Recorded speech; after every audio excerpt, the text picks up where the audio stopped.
2025년 겨울 연예 뉴스 헤드라인에 한 이름이 연달아 올라옵니다. 개그우먼 박나래. 그리고 그 옆에 붙은 생소한 단어들. 직장 내 괴롭힘, 특수상해, 대리 처방, 진행비 미지급, 부동산 가압류. 박나래와 오랜 시간 함께했다는 전 매니저 2명은 법원에 부동산 가압류를 신청하고 1억 원 상당의 손해배상 소송을 예고합니다. 그들은 말합니다. 안주 심부름, 파티 뒷정리, 가족 일까지 포함한 사적 심부름, 24시간 대기, 술잔을 던져 생긴 상해, 병원 예약과 대리 처방 심부름, 그리고 정산되지 않은 진행비까지. 그들의 주장은 단순한 서운함이 아니라 법적 책임을 묻는 폭로로 이어집니다. 하지만 박나래 측의 이야기는 전혀 다릅니다. 퇴직금은 이미 지급되었고 그 후 회사 전년도 매출의 10%에 해당하는 금액과 수억 원대 추가 요구를 받았다고 반박합니다. 근거 없는 주장과 금품 요구, 언론을 통한 압박으로 심적 충격을 겪고 있다. 소속사는 그렇게 호소하며 전 매니저들을 공갈 미수 혐의로 맞고소하는 길을 택합니다. 한때 나래바에서 사람들을 웃게 만들던 이름은 이제 고발장과 입장문 속에서 날카롭게 부딪힙니다. 가장 가까웠던 세 사람의 이름은 깨진 술잔 하나를 사이에 두고 서로를 향해 서 있습니다. 시청자들이 느끼는 감정은 단순한 실망이 아닙니다. 오랫동안 예능을 통해 보여준 인간적인 이미지와 매니저들이 주장하는 갑질과 상해, 그리고 금전 갈등 사이의 간극. 도대체 이 사이에 어떤 일들이 있었던 걸까요? 오늘 이야기가 끝날 때까지 우리가 붙잡고 갈 질문은 어쩌면 이것일지 모릅니다. 왜, 그리고 언제부터 이들의 술잔은 웃음 대신 불신을 담기 시작했을까? 처음부터 박나래라는 이름이 화려했던 것은 아니었습니다. 무대 뒤 좁은 대기실에서 작은 코너 하나를 맡기 위해 며칠씩 아이디어를 짜내던 무명 시절이 있었습니다. 키가 크지 않고 전형적인 미인상도 아닌 그는 대신 온몸으로 부딪히는 개그와 솔직한 입담으로 자신만의 길을 만들었습니다. 그러다 어느 순간 예능 프로그램들이 그를 불러 세우기 시작합니다. 거침없는 리액션과 자기 비하 개그, 누구와 붙여도 살아나는 케미. 특히 나 혼자 산다에서 보여준 그의 집은 단순한 셀럽의 집이 아니라 사람 냄새 나는 공간이었습니다. 할머니를 그리워하며 눈시울을 붉히던 모습, 후배들을 챙기고 주변 사람들에게 선물을 쥐어주던 손. 시청자들은 그를 정 많고 사람 좋은 언니, 누나로 기억하기 시작합니다. 그리고 어느 순간 그 공간에는 특별한 이름이 붙습니다. 나래바. 집 한켠을 바발처럼 꾸며놓고 동료 연예인들을 불러 술을 따르며 밤늦도록 웃고 떠드는 자리. 촬영이 없는 날에도 힘든 스케줄을 마치고 난 뒤에도 그 집에는 웃음과 술이 함께 있었습니다. 술 좋아하는 예능인이라는 이미지는 어느새 그의 캐릭터와도 하나가 됩니다. 그때 한 선배가 조용히 말을 건넸습니다. 유재석, 그는 방송에서 이렇게 털어놓습니다. 지금 잘 되고 있는데 술을 마시면 사고도 날 수 있고 방송에 지장을 줄 수도 있으니까 술을 좀 끊었으면 좋겠다. 당시에는 웃음 섞인 조언으로 들렸던 말. 하지만 시간이 흐른 지금 우리는 그 한 문장을 조금 다른 무게로 떠올리게 됩니다. 화려한 전성기, 웃음과 취기가 뒤섞인 나래바의 밤들. 그 밤의 끝에서 누군가는 집으로 돌아갔고 또 누군가는 다음 날을 준비했습니다. 그리고 바로 그 곁에서 묵묵히 새벽을 버티던 사람들이 있었습니다. 바로 2명의 매니저였습니다. 화려함의 정점. 그러나 그 그림자는 생각보다 빨리 드리워지기 시작합니다. 박나래의 술 이야기는 오래전부터 예능 단골 소재였습니다. 동료들은 웃으며 회식을 회상합니다. 박나래를 업고 계단을 올라가서 차에 태웠는데 갑자기 좀비처럼 살아나더니 너네 어디 가 하면서 너네 다 뒤졌다고 소리쳤다. 또 누구는 말합니다. 술에 많이 취하면 안주를 손으로 막 집어먹고 신발도 안 신고 길거리를 활보한다. 시청자들은 이 이야기들을 들으며 웃었습니다. 그리고 박나래 본인도 방송에서 태연하게 고백합니다. 술만 마셨다 하면 몸에 멍이 많이 생긴다. 취한 나를 주변 사람들이 말리다가 생긴 멍들이다. 이 모든 것은 예능이라는 안전한 포장지 안에서 소비되는 웃음거리였습니다. 술 좋아하고 한번 놀면 끝까지 노는 이미지.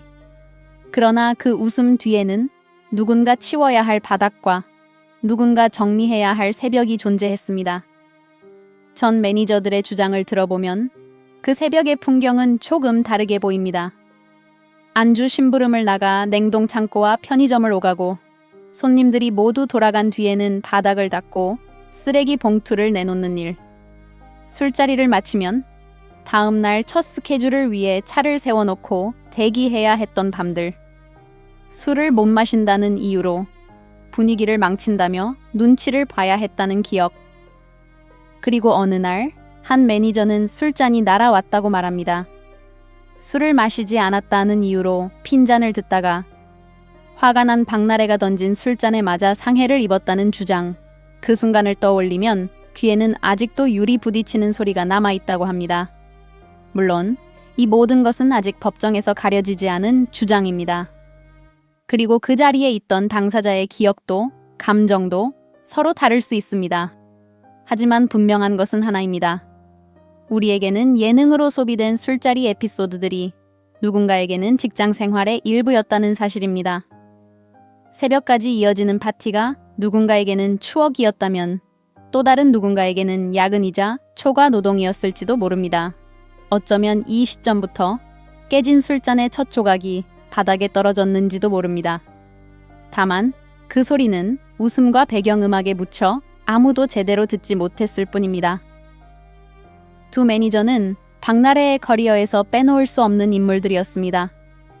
대형 소속사 시절부터 스케줄을 함께 뛰고 지방 촬영을 같이 다니며 성공과 좌절을 가장 가까이에서 지켜본 사람들. 박나래가 기존 소속사를 떠나 1인 기획사를 설립하기로 결심했을 때도 그 곁에는 이 두 사람이 있었습니다. 그들은 새 회사에서 이사라는 직함을 달고 그의 새로운 출발을 함께 꾸립니다. 수익 구조를 함께 고민하고 스케줄을 조율하고 나레바에서 벌어지는 술자리 역시 관계 관리라는 이름으로 함께 감당합니다. 회사 규모는 작았지만 서로의 거리는 가까웠습니다. 촬영이 늦게 끝나는 날이면 차 안에서 컵라면을 나누어 먹고 지방 행사에서 돌아오는 고속도로에서는 졸음을 나누기 위해 서로 농담을 주고받았습니다. 박나래는 때때로 매니저들 생일에 선물을 챙기고 매니저들은 또 그를 위해 생일 파티를 준비했습니다. 겉으로만 보면 이들은 직원과 대표라기보다 오랜 동료이자 가족 같은 존재였습니다. 그래서 더 많은 것을 말하지 않아도 서로 이해할 것이라 믿었을지도 모릅니다. 하지만 가족 같다 하는 말에는 늘 조심해야 할 지점이 있습니다. 정확한 경계와 규칙이 없을수록 서운함과 오해는 더 쉽게 자랍니다. 업무와 사적인 부탁이 뒤섞이고 근무 시간과 개인 시간이 구분되지 않는 순간들. 그래도 우리 사이인데라는 말 한마디로 서로의 피로와 불만이 덮여버릴 때가 있습니다. 그리고 어느 날 두 매니저는 같은 날 동시에 퇴사 의사를 전합니다. 회사에서 물러나겠다고, 이 관계에서 한 발 물러서겠다고 말합니다. 그 순간 세 사람 사이에 보이지 않는 선이 하나 그어집니다. 아직 아무 말도 하지 않았지만 이미 돌아갈 수 없는 강을 건너고 있었던 것인지도 모릅니다. 퇴사는 보통 마지막 인사로 끝납니다. 하지만 이들의 퇴사는 시작에 불과했습니다. 두 매니저는 회사 측에 공식적으로 퇴사 의사를 밝힙니다. 그때까지만 해도 겉으로 드러난 큰 갈등은 없었다고 전해집니다. 퇴직금 정산 역시 처음에는 절차의 문제처럼 보였습니다. 하지만 문제는 그 다음이었습니다. 전 매니저들의 주장에 따르면 그들은 퇴사 이후 그동안 정산되지 않았다고 느낀 부분들을 요구하기 시작했습니다. 주 52시간을 넘긴 근무, 야간과 새벽까지 이어진 술자리 대기, 파티 준비와 뒷정리, 개인적인 심부름으로 인한 과로, 그 시간과 피로에 대한 보상, 그리고 술자리에서 벌어진 사건들로 인한 위자료 성격의 금액까지 함께 요구하게 됩니다. 반대로 박나래와 소속사는 이렇게 말합니다. 퇴직금은 이미 정상적으로 지급했다. 그런데 퇴직금 수령 이후 회사 전년도 매출의 10%에 해당하는 금액을 추가로 요구했다.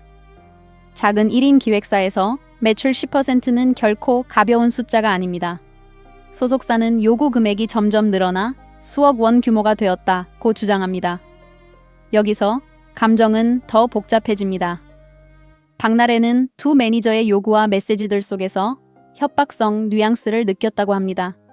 오랜 시간 가장 가까이서 웃고 울던 사람들에게서 이제는 금액과 조건이 적힌 문자만이 도착하는 상황. 그는 인간적인 배신감을 느꼈다고 주변에 털어놓습니다. 반대로 매니저들의 입장에서 보면 이것은 마지막으로라도 제대로 대우를 받고 싶다는 절박함이었을 수 있습니다.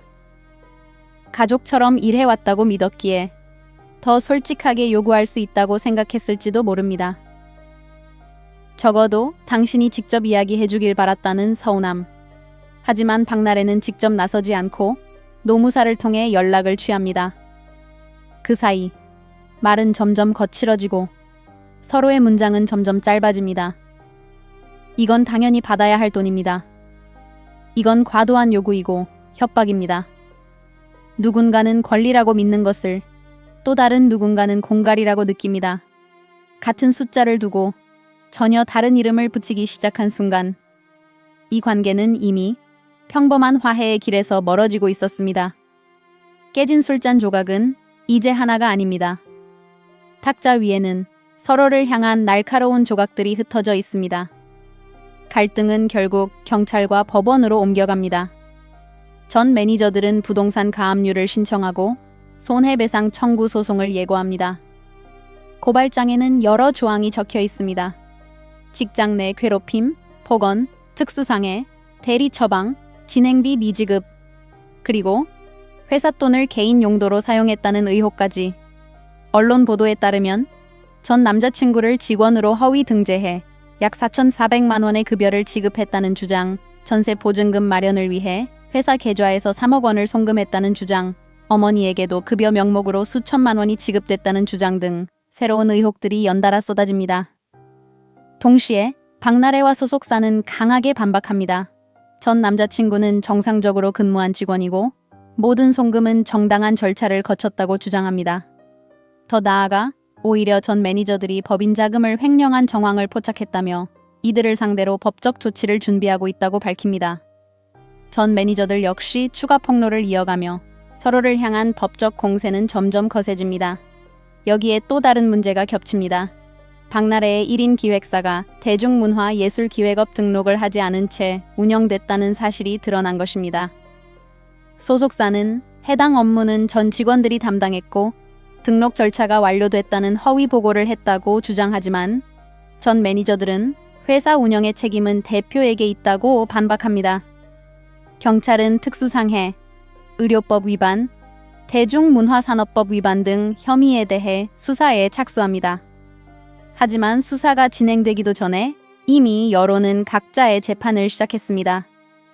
어떤 이들은 전형적인 갑질의 민낯이라고 말하고 또 어떤 이들은 퇴사 후 돈을 더 뜯어내기 위한 시도라고 말합니다. 사실관계는 아직 완전히 드러나지 않았습니다. 법원의 판결도 나오지 않았고 수사 역시 진행 중입니다. 그럼에도 불구하고 누군가는 이미 유죄를, 또 누군가는 이미 무죄를 선언한 듯한 분위기. 그 사이에서 세 사람의 삶은 여론의 파도에 휘말려 어디로 떠밀려 가는지조차 가늠하기 어렵습니다. 깨진 술잔은 이제 언론의 조명 아래 놓였습니다. 그 조각들 하나하나에 누구의 피가 더 많이 묻어 있는지 사람들은 끝없이 논쟁합니다. 하지만 우리가 잊지 말아야 할 것이 있습니다. 이 모든 이야기에는 아직 확인되지 않은 주장과 해명, 그리고 각자의 시선이 섞여 있다는 사실입니다. 진실은 어쩌면 우리 모두가 듣고 싶은 방향과는 전혀 다른 모양일지도 모릅니다. 지금 이 사건은 진행형입니다. 법적 공방은 이어지고 언론 보도는 날마다 새로운 내용을 덧붙입니다. 그 사이에서 박나래의 커리어는 분명한 전환점을 맞았습니다. 각종 예능 프로그램에서 활약하던 그는 이제 갑질 의혹 당사자이자 수사 대상이라는 수식어와 함께 언급됩니다. 일부 방송은 출연분을 재검토하고 광고계는 조심스러워집니다. 대중이 그를 떠올릴 때 더 이상 가장 먼저 생각나는 것이 센 언니나 나레바의 여왕이 아니게 된 것입니다. 어쩌면 이 시점은 한 사람의 인생에서 가장 고통스러운 순간일지도 모릅니다. 성공의 정점에서 가장 가까웠던 사람들과 법정에서 마주해야 할지도 모른다는 사실, 그리고 수많은 사람들의 시선 앞에서 자신의 지난 날을 낱낱이 설명해야 한다는 부담. 역설적으로 이 사건은 우리가 오래전부터 들어왔던 한 문장을 다시 떠올리게 합니다. 지금 잘 되고 있는데 술을 마시면 사고도 날 수 있고 방송에 지장을 줄 수도 있다. 술을 좀 끊었으면 좋겠다. 유재석의 그 조언은 결국 이런 방식으로 현실이 되어버렸습니다.